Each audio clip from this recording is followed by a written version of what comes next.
The Prime Minister showed how weak he is during the rail blockades. He could have used the tools available to show that we are subject to the rule of law. Instead, he decided to side with radical activists who are appropriating First Nations claims. Anyone who dares suggest that the law should have been enforced are criticized. Will the Prime Minister do things differently with these illegal blockades in the future?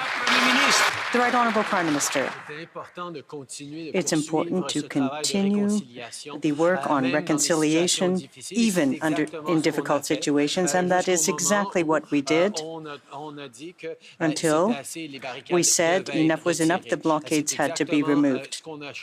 And that is the approach that we took in seeking out a peaceful solution.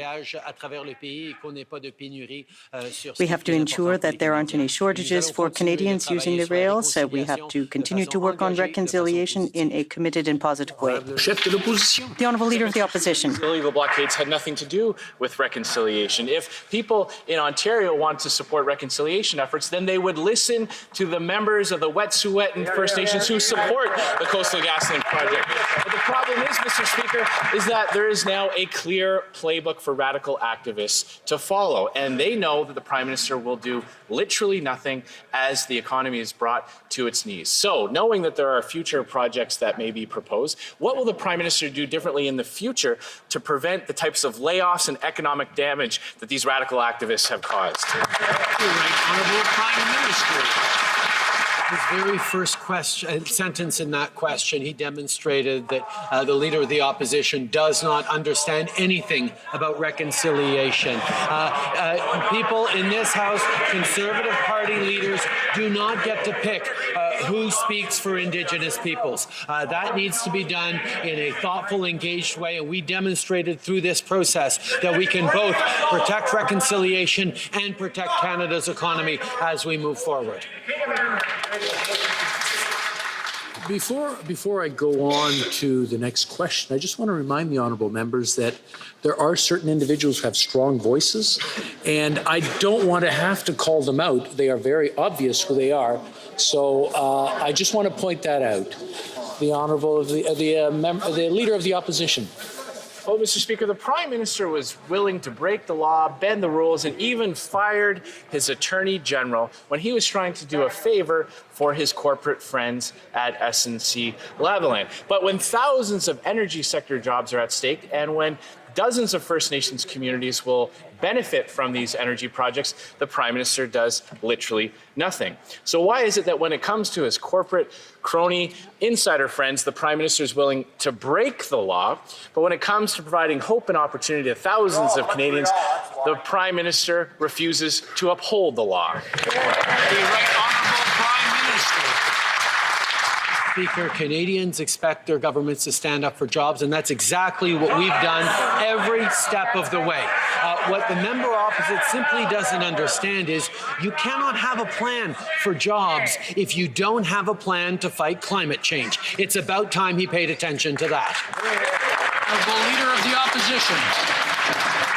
Well, Mr. Speaker, when the Prime Minister lets radical activists shut down the rail network and anti-energy activists write his government policies, the market certainly gets the message. Oil and gas projects are being built all over the world right now, just not in Canada under his watch. The reason is this Liberal government. Now, expenditures in the energy sector are $42 billion lower than the previous government, and the Prime Minister has overseen over $100 billion in cancelled projects. So does the Prime Minister understand that when it comes to ensuring that the environment and the economy go hand in hand, that he's doing it wrong? Hear, hear. Right Honourable Prime Minister. Mr. Speaker, the members opposite continue to refuse to understand the world is changing, that you can no longer build a strong economy if you are not fighting climate change at the same time. That is something that the members opposite have refused. I just want to remind the honourable members of the loyal opposition that they did ask a question and they are waiting for an answer. Shouting is not going to make the answer any different. The honourable Prime Minister. Global investors have indicated that they need to see strong action on climate change. Canadians from coast to coast to coast want to see good jobs, but want to see stronger action on climate change. It is only the Conservative Party of Canada and its provincial counterparts that are standing against climate action and hurting our economy and jobs because of it. The Honourable Leader of the Opposition. The Prime Minister doesn't understand that these decisions are a repudiation of his policies. Now, Tech Frontier was told that they had to lower their emissions, so they came up with industry-leading standards and had the lowest intensity of emissions in the sector. They were told that they had to consult with Indigenous communities. They did so, got partnership agreements with the 14 First Nations communities that were affected by it. They were told that the government of Alberta's industrial emitters policy would have to reach equivalency. This government granted that equivalency just last week. What else was Tech Frontier supposed to do to get a project built in this country, Mr. Speaker? The Right Honourable Prime Minister. Speaker, Conservatives continue to say that this project didn't move forward because of this government's leadership on climate. Well, let me point out what Tech itself actually says.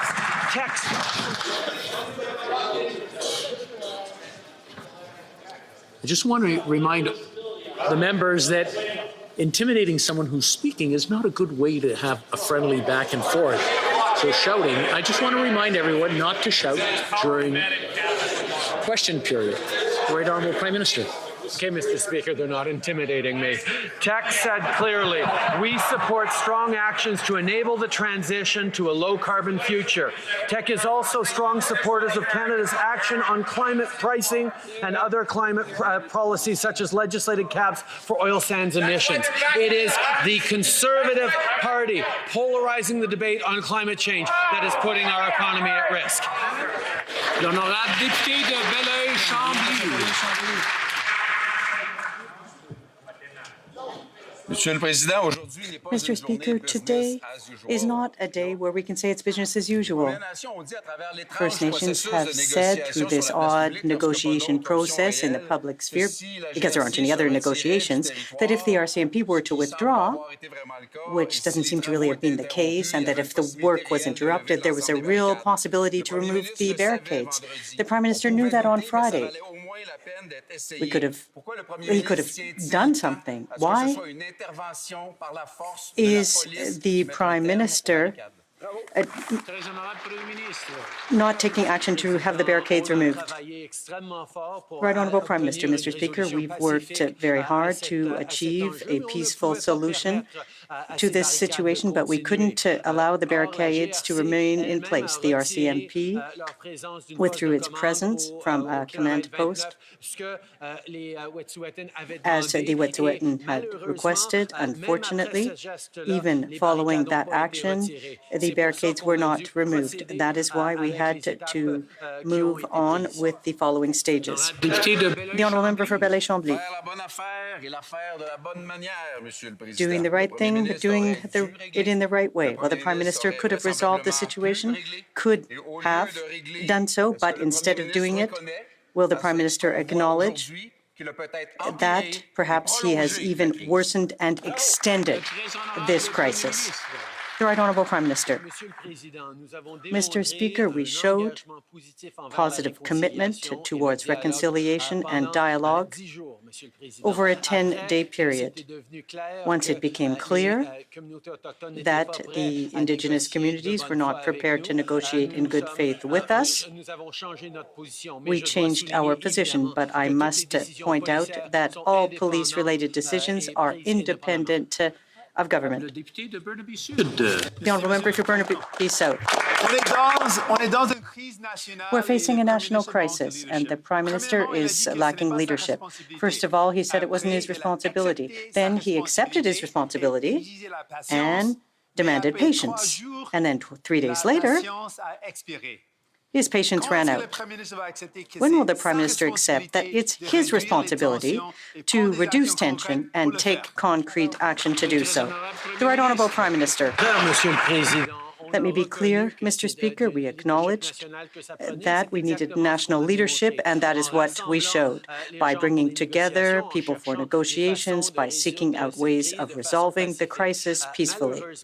Unfortunately, when we saw that negotiations are not in good faith, we had to change our position, but we would highlight once again that we are profoundly committed to reconciliation, on the road towards reconciliation, and we will continue. But we will do so in a way that will help Canadians across the country. The Honourable Member for Burnaby South. At the end of the day, the buck stops with the Prime Minister. Yes. It's the Prime Minister's responsibility to de-escalate tensions. Now, he's continued to fail to show leadership. First, he doesn't accept that it was his responsibility.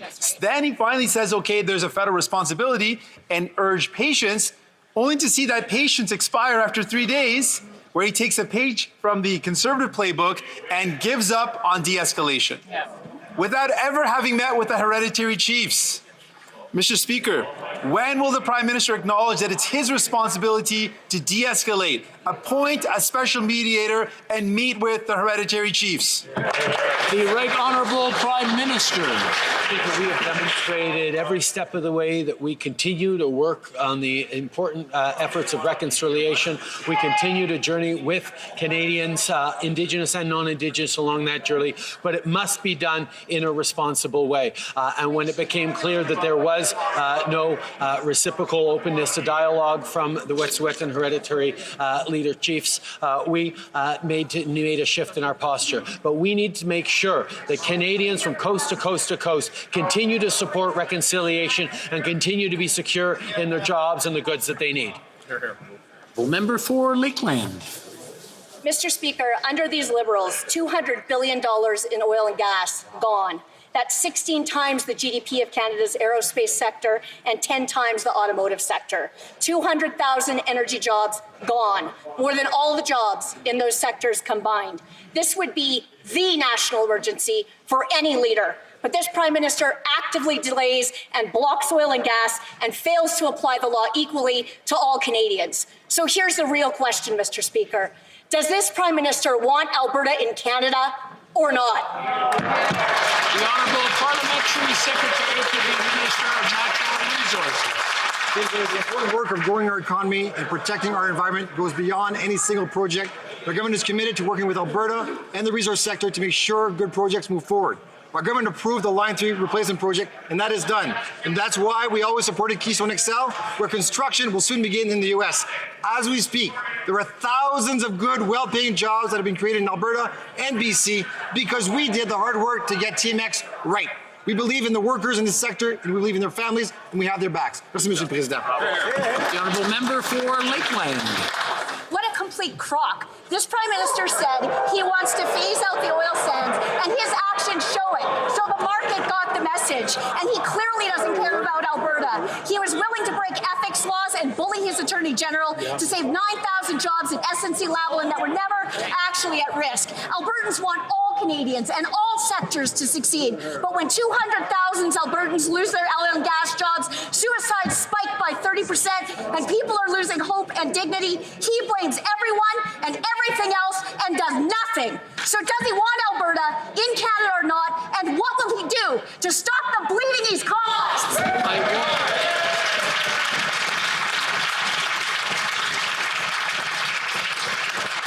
I just want to remind the honourable members what constitutes parliamentary language. And when something is inflammatory, it is inflammatory. I just want to point that out, and it's unparliamentary. The Honourable Parliamentary Secretary. Mr. Speaker, we did the hard work necessary on TMX. Me? I believe the Honourable Member for Lakeland has a question. No? Okay, very good. The Honourable Parliamentary Secretary. Mr. Speaker, we did the hard work necessary on TMX. The construction is underway, creating thousands of jobs. There have been over $8 billion in new petrochemical projects and thousands of jobs linked to those projects in Alberta alone. These are real investments in our energy sector and real results for Canadian and Alberta workers. These are jobs that will continue supporting the workers in those jobs. Merci, Monsieur le Président. Honorable député de Louis Saint-Laurent. Member for Louis Saint-Laurent.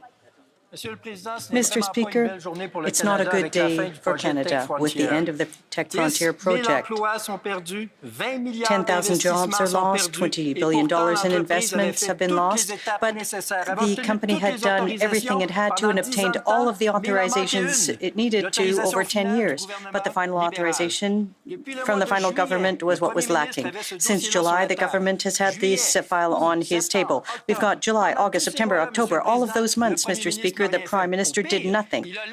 What's worse, he let MPs speak out publicly against the project, and it's been cancelled. Is the Prime Minister aware that he's once again attacking the